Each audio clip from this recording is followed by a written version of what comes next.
Funeral directors and weirdos, this video is the perfect one for you. We're going to be talking about why even enter the funeral profession. Nathan, you're a funeral director? Yes, musician, mortician here. Spent 13 years in the funeral profession. There's nothing more incredible than the funeral profession, and there's nothing more terrible than the funeral profession.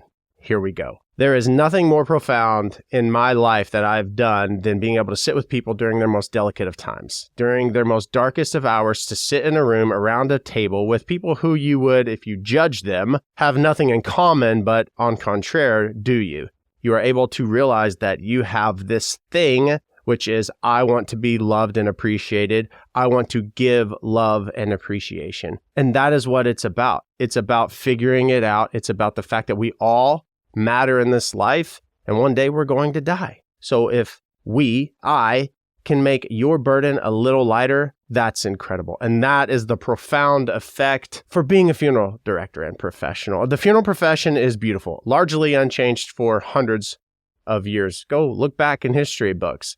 People would lay out their deceased at their homes. And then what America experienced with World War II and Korea and Vietnam, they just got so tired and saddened and grief-stricken for burying their children. They were like, here, funeral professional, you take over. So slowly but surely, this whole collaborative effort, family, funeral professional, it went funeral professional. And then there was this little thing that was the pandemic, which death came to all of us in some sort. Maybe it was a death of a job, or death of having any money, or death of this idea that we're going to be okay, or maybe the death of a loved one. We all lost so much. And it was during this time, this sad time, there was also this beautiful bringing together people who realized, wow, let's collaborate, let's celebrate, and let's build meaningful celebrations together. And slowly but surely, the funeral professionals are learning to, hey, here is the baton. Let's do this together. Create the celebration that was once, it seemed, solely the funeral director's job. And because of that, there was this level of cookie cutter that came about. I don't know where it started. I don't know where all it has gone to. But I believe there are so many just templatized funerals. I understand there needs to be an outline. Beginning, middle, end. I get it, because that helps you keep on task. Me specifically, if you know what I'm talking about and you're in the funeral profession, comment, I get it, so that I know that this is resonating. And be sure to subscribe and click the bell to be notified when I release content like this, which brings me to the point I'm trying to make. Templates, stop. The world of funeral service, it isn't cookie cutter anymore. It is not just, hey, someone dies, you come to the funeral home, you make arrangements, they have a visitation, they go to the church, and then they go to the cemetery. Now you can blast someone off into a rocket ship into space. Only 150 have done it, but it's possible. If it's legal, if it's ethical, the answer should be yes. And more times than not, funeral professionals, they have their blinders on. They're just focusing on getting this loved one in and out. And I say that with love, really, because I know it's delicate, and I know that every family should matter. And to a degree, they do matter, and there are incredible people in the profession, but being hyper-focused on that family feeling as if they're the only family, and then making sure that all of their wishes are met, and wishes they didn't know they may have even had are met. And you help them make that happen. This is your responsibility, to be creative, to not say, oh, I suggest we listen to Go Rest High again. Nothing against the song, but there are literally billions of songs out there. There are tons of options. Quit pigeonholing yourself. Be creative. You're permitted to. And if you're not permitted to, or if you don't feel permitted to, or if you don't feel confident to, you're the person that I need.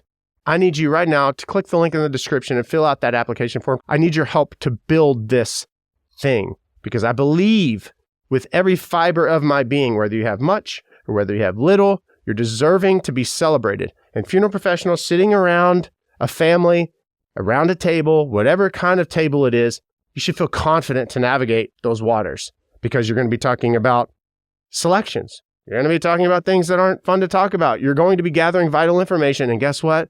You're going to be talking about prices. And it's your job to squash this stupid thing that is money-hungry funeral directors. It's all they care about is money, which is really weird, because literally everywhere that you go in this world, Bath and Body Works, you want a scented candle? That'll cost you $15 and they pay. My point is, I want this.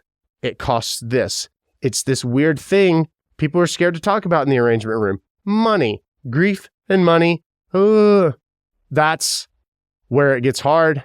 I need you. If any of this is resonating, any of this, if you feel that as a funeral director, you're stuck, like I'm just going through the motions, if you're burnt out, if you want to be absolutely exceptional and you don't feel you're permitted to, or you don't feel that you have the confidence to be, I need you. You are the person I want to talk to. Fill out the form via the link in the description because I want to connect with 20 people right now who are funeral directors. I don't care if you're in the US, Canada, Nova Scotia, South America, South Africa.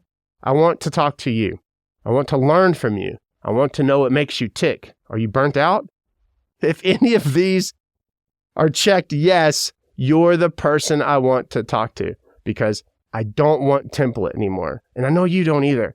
I want exceptional because if I died right this second, I want a parade, I want fireworks, and I want to know that the funeral home that we select is going to make that happen if we want it. Fill out the application via the link if you are a funeral professional, and let's connect. I have 20 spots. I need your help, and I want to hear from and learn from you. The funeral profession is beautiful. It's incredible, largely unchanged because of its beauty. But there's a lot of pushback, and this is the time now, more than ever, to help make this profession even more incredible. Be sure to subscribe. Be sure to click the bell to be notified when I release content like this. Oh, and by the way, I do have another channel. This is Nathan Morris Music. You're going to get funerals, music. You're going to get the paranormal. You're going to get the podcast. Nathan Morris, the Mortician. Follow me there as well. And I'll link that below because there's a lot more to come.